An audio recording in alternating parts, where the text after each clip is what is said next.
జీవం లేని వాటిని, ప్రాణం లేని వాటిని కూడా స్తుతించేటట్టు చేయగలను. వాటి ద్వారా కూడా నాకు మహిమను తెచ్చుకోగలను. వాటి ద్వారా కూడా నా కార్యాలు జరిగించగలను. ఏటి ద్వారా? రాళ్ళ ద్వారా, జీవం లేని వాటి ద్వారా. మొన్న ఫేస్బుక్లో ఒక పోస్ట్ చదివా.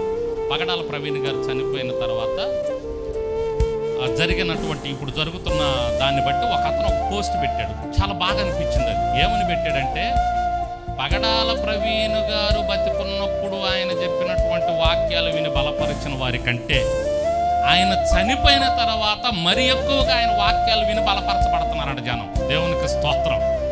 నిజమే అనిపించింది. నా మట్టుకు నాకు ఆయన బ్రతుకున్నప్పుడు ఆయన పెద్దగా తెలియదు, ఆయన వాక్యాలు నేను పెద్దగా వినలా. ఆయన చనిపోయిన తర్వాత ఆయన వాక్యాలు బాగా విన్నాను. ఇప్పుడు ఎక్కడ విన్నాను ఆయన వాక్యాలు?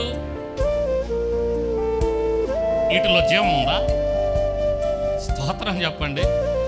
జీవం లేని సెల్ ఫోన్ వాడుకొని, ప్రవీణ్ పగడాల లేకపోవచ్చు మన మధ్యలో, ప్రవీణ్ పగడాల గారు లేరు.